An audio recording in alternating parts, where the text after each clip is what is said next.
kita taruh sini tuh gayung. Hilang kemana tuh gayung? Apa sih? Saya lagi nyari gayung Kita saya mau tadi. syuting, nyari apa? Ustaz, nyari apa? Saya nyari gayung saya. Nyari gayung. Tadi saya taruh Ngapain sini. cari gayung? Kan aku nyimpannya di sini. Itu dia. Itu gayung saya mau cari duit. Ngapain sih dibawa-bawa? Makanya aku kaget kenapa ada gayung di studio. Mau cari duit Ustadz. Zaman sekarang itu kalau misalnya sekarang di sosial media jebur 10.000, 20.000, 30.000, sampai 100 Allah, juta. nyari duit sampai segitu amat sih. Bagus juga tuh buat tema. Hah? Temanya kita hari ini. Apa Mau tuh? nggak? Gini aja. Temanya adalah nyari rezeki gini amat ya Allah. Ya juga ya.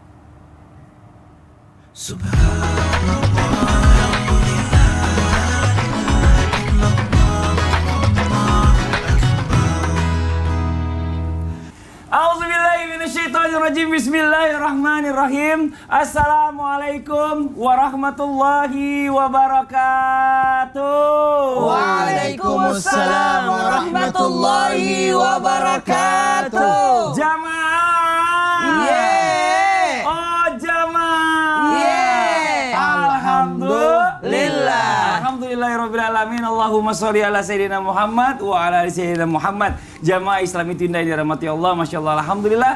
Hari ini kita bertemu lagi di Islam itu indah. Nah, jamaah Islam itu indah yang dirahmati Allah ya, yang namanya Allah ini udah ngatur semua rezekinya orang. Jadi orang udah dari lahir itu baru owek itu rezekinya udah ada. Ya, yang namanya hambanya Allah, mau yang hidup, mau yang nggak bergerak, yang jalan, 4 semuanya dapat bulan rezeki. dalam kandungan sudah dituliskan. Bahkan Nah. 50.000 tahun sebelum dunia diciptakan, kita diciptakan sudah disiapkan semua. Tapi kita sebagai manusia harus yang namanya menjemput rezekinya Allah dengan ikhtiar. Baru bisa dapat rezeki, jangan Tapi diem tidak doang. pakai gayung juga. Hah? Kan bisa juga zaman sekarang. Ustaz nggak pernah nonton sih. Nah kita bahas dulu deh tema kita hari ini ya. Temanya adalah nyari rezeki gini amat ya Allah.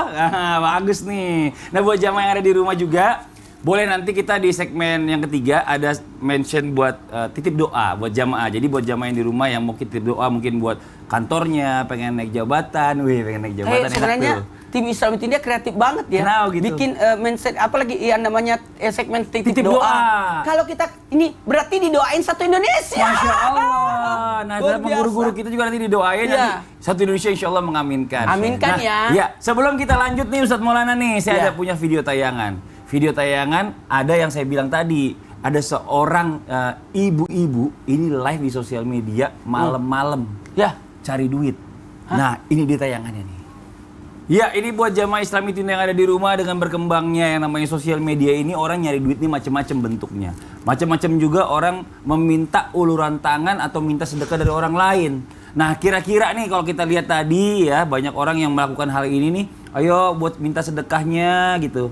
Atau bagaimana nih Ustadz Syam kan anak-anak zaman sekarang nih, pengguna tok-tok wow. Wow.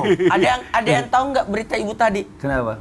Masih sehat? Masih sehat alhamdulillah, takutnya paling kerokin doang sih masuk angin mana malam. Ustaz Syam boleh nggak Ustaz Syam nih nyari rezeki minta uluran tangan lewat memanfaatkan sosial media apalagi mau izin penjelasannya. Bismillahirrahmanirrahim. Tabi Utsman, Ustaz Maulana Mas Fadli serta guru-guru kami yang dimuliakan Allah Subhanahu wa taala.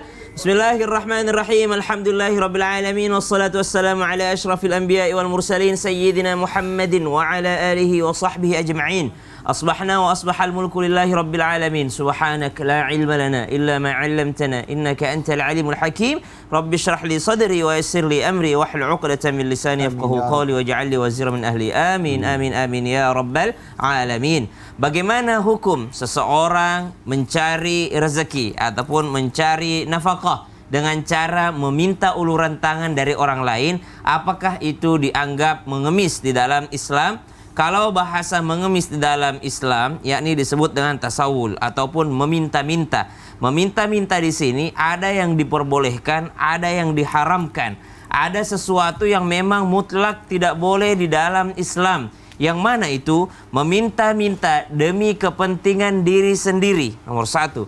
Yang kedua, meminta-minta sampai menipu orang lain dengan keadaannya. Sampai orang lain merasa kasihan. Kelihatan banget dia seperti orang yang sedang berada dalam kemiskinan, kelihatan bahwa dia nggak punya apa-apa, kelihatan bahwa dia sedang dalam keadaan merana, subhanallah. Padahal itu adalah tipuan ataupun tipu daya terhadap orang lain supaya orang lain merasa iba, merasa kasihan terhadapnya. Maka meminta-minta model seperti ini untuk kepentingan diri sendiri dan menipu orang lain, maka mutlak haramnya, tidak boleh dalam Islam. Bahkan Nabi SAW memperingatkan kepada orang yang meminta-minta dengan cara menipu orang lain, maka dia akan dibangkitkan tanpa sedikit daging pun dari mukanya. Maka subhanallah, yang pertama hukumnya adalah haram jikalau memang terlihat seperti orang yang benar-benar mengemis dengan menipu orang lain. Kan banyak tuh biasa di jalanan pakai, mohon maaf, kaki palsu, ternyata kakinya dilipat gitu ya, kelihatan nggak punya kaki padahal kakinya dilipat, subhanallah. Tangannya dimasukin dalam lengan bajunya seperti dia tidak punya tangan, subhanallah, seakan-akan dia tidak bisa bekerja padahal dia hanya menipu orang lain. Dan banyak sekali zaman sekarang modelannya modelan online, seperti misalnya video tadi, mandi lumpur lah atau apalah, mandi tengah malam lah, subhanallah. Maka dia seperti orang yang meminta-minta, dan meminta-mintanya menjadi haram karena untuk kepentingan diri sendiri. Yang kedua, ada meminta yang diperbolehkan di dalam Islam untuk kepentingan diri, namun ada syaratnya. Yang pertama, syaratnya dia adalah orang yang menanggung beban orang lain. Sampai beban tersebut dilunasinya, maka dia boleh meminta uluran tangan orang lain. Yang kedua, dia adalah orang yang sedang terkena musibah, subhanallah, dan musibah itu menghabiskan seluruh harta bendanya. Yang ketiga, dia benar-benar nggak punya apa-apa dan tetangganya pun bersaksi bahwa memang dia tidak punya apa-apa. Maka yang paling berhak untuk membantunya, yang pertama, yang paling wajib adalah tetangga sekitarnya, bukan tetangga online-nya, subhanallah. Maka ini 3 syaratnya. Dan yang keempat, ada memang meminta yang betul-betul disyariatkan dan diperbolehkan. Apa itu? Meminta untuk kemaslahatan bersama. Ada orang memperkenalkan sebuah masjid yang baru dibangun, maka dia membuka, siapapun yang mau menyumbang silahkan. Maka jangan halangi orang lain untuk menyumbang, jangan halangi orang lain untuk memberikan sumbangannya. Kenapa? Dia juga pengen dapat pahala jariah. Untuk kemaslahatan umat itu diperbolehkan. Wallahu ta'ala. Kalau orang teman saya ada yang minta cariin istri, itu kita termasuk minta-minta nggak sih? Nggak sampai mengemis itu. Nggak mengemis kok itu ya? Oh beda ya kalau itu. Saya nanya doang sama Ustaz. Teman yang tidak punya istri kan cuma saya doang kan. Iya, kita lanjut Orang lagi. nanti salah paham. Iya. Ya nggak apa-apa lah, tapi kan emang bener kan? Ngaku dong. Tuh, lagi tungguin sama jamaah. Iya. Kita lanjut lagi jamaah. Mana lusa pas 4 tahunnya istri saya Oh lagi. iya kan udah Ya pas Allah. 4 tahun. Emang kemarin kan perjanjiannya gitu. Kejolosan. Ya kita lanjut lagi. Buat jamaah Islam itu yang ada di rumah ya. Yang namanya manusia itu pasti pengen mencari rezeki ya. Maupun dia itu nggak mampu atau badan fisiknya tuh lemah atau mungkin dia kuat, tetap aja pasti semua orang tuh pengen nyari rezeki. Namun kadang qadarallahnya Allah itu nggak memberikan rezeki yang cukup untuk dia. Nah ini apakah pertanyaannya, apakah Allah kalau dia sampai mengeluh, apakah dia melawan atau nggak menerima takdir Allah, Ustadz? Mohon izin penjelasannya. Silakan Ustadz. Masya Allah tabarakallah. Izin Habib Usman, Masya Allah tabarakallah, pagi ini aku pegang dompetnya. Izin Ustaz Sam, yang pagi ini aku pegang Kunci mobilnya, supirnya kan udah keluar. Satu Indonesia tahu itu. Dipindah kerja. Ya, Mas Fadli. Baik, bismillahirrahmanirrahim. Assalamualaikum warahmatullahi wabarakatuh. Waalaikumsalam warahmatullahi wabarakatuh. Jamaah. Yeay. Oh, jamaah. Yeay.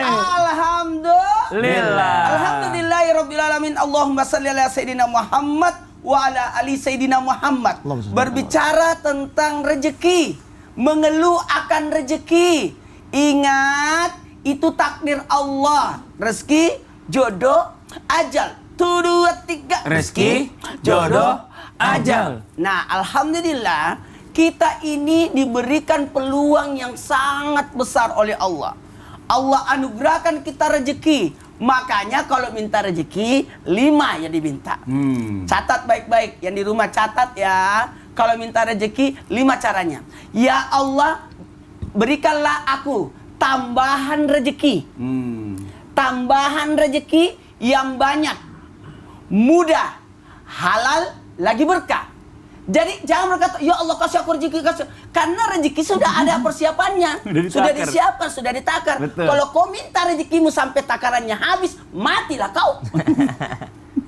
Jadi yang diminta tambahannya. Tambahannya, jadi nggak ngambil stok yang ganggu ini. stok yang ada. Oh benar. Kalau misalkan saya dikasih jatah 1 juta, 1 juta, 1 juta. Apakah 1 juta itu yang dimakan? Bukan. Oh. 1 juta itu kita gunain, kita olah sehingga mendapatkan hasil. Hasilnya yang kita makan 1 juta tetap. Itu caranya. Itu caranya. Jadi jangan pernah mengeluh akan rezeki. Karena sudah disiapkan semua rezekinya. Tinggal bagaimana kita mengolah rezeki itu. Maka ketika orang mengeluh akan rezeki, malulah dia. Karena sungguh dia sudah menghinakan dirinya. Sudah merendahkan dirinya. Jangan sampai orang tahu kalau kita punya masalah. Karena semua yang mendengarkan masalahmu itu di antara 100 orang itu 80 tidak peduli. 20-nya bermasalah juga. Jamaah yang dimuliakan oleh Allah. Makanya dari sinilah kita harus memperlihatkan kemuliaan kita. Malulah kita kepada hamba-hamba Allah yang lain yang notabene-nya tidak sempurna, tapi Allah berikan kemuliaan. Maka kekayaan itu di hati, jadi jangan pernah memperlihatkan keluhan. Karena ketika engkau memperlihatkan keluhan, seakan-akan, ingat ya, yang jamin kita rezeki kita itu Allah. Anak yang dalam kandungan sudah disiapkan 1 pintu rezeki, tali plasenta di pusatnya dipotong, kemudian lahir, diberikan 2 pintu rezeki, ASI, air susu ibu, 1 di kanan, 1 di kiri. Kemudian 2 tahun kemudian tidak keluarlah ASI itu, tapi Allah kasih 4 rezeki, air susu, kemudian dari tumbuhan, dari binatang. Jadi semua sudah disiapkan. Jadi jangan pernah mengeluh akan rezeki, seakan-akan kita melawan takdir. Kenapa? Kayak kematian, tidak boleh. Sama juga jodoh. Udah diaturkan. Nggak usah aku dipamer-pamer satu Indonesia. Ya, tapi kepengen kan? Duh kan? Dia juga sih, ya kan? Nggak apa-apa kan, saya sebagai teman tuh ada kepedulian Tapi namanya Ustaz. saya mau ingat ini jamaah yang di rumah. Hari Ahad ini tanggal 22 malamnya jangan sampai lepas untuk ibadah berdoa karena malam 1 Rajab. Oh, Masya Allah. Siapa yang menghidupkan malam 1 Rajab tidak dimatikan hatinya. Jadi semangat hidup. Amin, amin ya Rabbal Alamin. 1 malam barorah. Ya, makasih banyak Ustadz Maulana atas penjelasannya. Nah, sekarang kita lanjut lagi nih buat jamaah Islamitin dan dirahmati Allah. Nah, yang namanya manusia ini kan nggak selalu punya duitnya banyak. Ada waktunya tuh kalau rezeki itu ibaratnya pada pasang ada surut gitu. Nah pada saat lagi surut dia boleh nggak sih minjem sama orang lain buat kebutuhannya kayak saya, Bib, duit kan banyak Bib, minjem dong. Boleh. Di rumahnya ada kolam renangnya. Oh iya penjelasannya Bib, Ya. boleh nggak? Kenapa? Kenapa kamu dulu? Aku dulu. Iya. Silakan Bib penjelasannya betul. Ustaz Maulana, Ustaz Syam. Bismillahirrahmanirrahim. Assalamualaikum warahmatullahi wabarakatuh. Waalaikumsalam warahmatullahi wabarakatuh. Alhamdulillahil wahidil ahad alladzi lam yalid wa lam yulad wa lam yakul lahu kufuwan ahad. Laisa kamitsli syai'un wa huwas samiul basir. Summa fashalli wa sallim wa barik ala sayyidina wa habibina wa syafiina wa maulana Muhammadin wa ala alihi wa sahbihi ajma'in. Amma ba'du. Segala puji bagi Allah Subhanahu wa taala. Ya alhamdulillah pada pagi hari ini kita dapat menyaksikan Islam itu indah. Insyaallah penonton di rumah mendapatkan ilmu yang bermanfaat dari guru-guru kita, bisa diamalkan untuk dirinya, suaminya, istrinya, anak-anaknya. Insya Allah penuh dengan keberkahan dan keridhoannya Allah Subhanahu wa taala. Amin. Amin ya Allah ya Rabbal alamin. Ketika seseorang ditanya, apakah boleh saya lagi mengalami kekurangan rezeki, saya membutuhkan sebuah pekerjaan atau saya membutuhkan sebuah modal, yang dimana modal tersebut keuntungannya insya Allah saya akan bagi kepada orang yang meminjamkan saya uang. Saya nyamperin orang, teman saya ataupun saudara saya. Ketika orang tersebut mempunyai sifat jujur, dia benar-benar amanah, dan dia benar-benar ingin bekerja dengan niat yang baik, dan juga tidak mau menipu orang lain, tidak mau mengambil keuntungan daripada orang lain, dia benar-benar bekerja, maka diperbolehkan dia meminjam. Diperbolehkan. Bahkan kalau misalkan ada keuntungan yang besar, bahkan disudahkan dia untuk meminjam, dan juga membagi untung kepada orang yang dia pinjam uang ya. Misalkan saya pinjam uang sama Mas Padi atau Ustadz Maulana, saya pinjam uang. Ketika saya pinjam uang tersebut, saya dapat uang tersebut dan saya gunakan yang baik, maka diperbolehkan saya bagi hasilnya karena keuntungannya besar ini. Kata Ustadz Sam, ayo saya juga mau ikut dong, saya taruh lagi duitnya. Kalau benar-benar dia jujur, dia amanah, diperbolehkan. Tetapi kalau misalkan dia nggak amanah, dia niat cuma buat nipu doang minjemnya, ini yang diharamkan. atau dia meminjam uang dengan tujuan yang niatnya nggak baik. Habis itu minjem duit, dia kabur. Atau dia tahu duit tersebut adalah duit yang haram. Dia pinjam uang tersebut, nggak boleh, ini yang haram. Dan bahkan meminjam itu ada yang wajib. Apa yang wajib?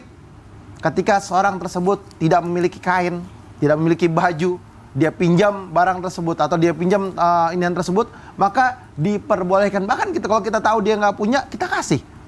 Sebagaimana contoh Sa'labah, salah satu sahabatnya Nabi Muhammad SAW. Sa'labah ini rajin sholatnya, ibadahnya rajin. Ketika Sa'labah dilihat sama Rasulullah, nggak ada Sa'labah biasa, paling depan Sa'labah ada. Ditanya, Sa'labah mana? Sa'labah ada, datangnya lama kemudian agak siangan. Ditanya, kenapa engkau datang siangan? Kainku cuma satu, kadang dipakai istri, kadang dipakai saya. Ya kan? Akhirnya Rasulullah bilang apa? Pinjamin kain sama Sa'labah dan dikasih kambing sama Rasulullah. Dan bahkan Sa'labah menjadi salah satu manusia yang terkaya zaman tersebut. Tetapi sayangnya Sa'labah tidak membayar zakatnya Allah Subhanahu wa taala, hak dan kewajiban yang harus dijalankan. Akhirnya Sa'labah diabadikan di dalam Al-Qur'an. Sa'labah tidak diterima zakatnya oleh Allah Subhanahu wa taala. Sayyidina Abu Bakar tidak mau terima zakatnya. Sayyidina Umar pun tidak mau terima zakatnya. Apa kalimat Sayyidina Umar? Sayyidina Abu Bakar aja nggak mau terima zakatmu, apalagi aku. Intinya seperti itu. Oleh karena itu, ada seseorang yang dimana dia meminjam diperbolehkan. Tetapi ada juga cerita ketika Sayyidina Umar bin Khattab radhiyallahu an, Sayyidina Umar datang ke bendaharanya. Dia bilang apa? Saya mau minjam uang. Apa kalimat bendaharanya? Siapa yang bisa menjamin umur saya dan umurmu besok hari? Kalimatnya simpel. Siapa yang bisa menjamin umur saya dan umur kamu besok hari? Atau siapa yang bisa menjamin umurmu esok hari? Maka Sayyidina Umar pulang. Orang pintar, orang cerdas. Pulang dengan kategori apa? Saya nggak bisa menjamin umur saya besok, apakah saya bisa bayar hutang tersebut? Karena apa? Yang namanya hutang, wajib dia bayar.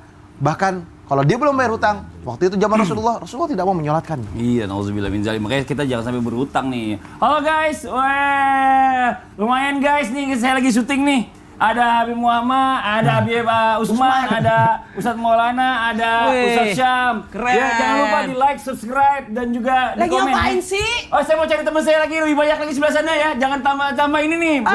Cuan buat cuan. Ikutan dong, ikutan. Nyari duit gini-gini amat sih dia. Ikutan dong, ikutan. Jamaah jangan kemana-mana ya. Kita akan lanjutkan setelah yang satu ini. Jamaah, jamaah. Alhamdulillah. Kalau masuk, aku ikut juga dong.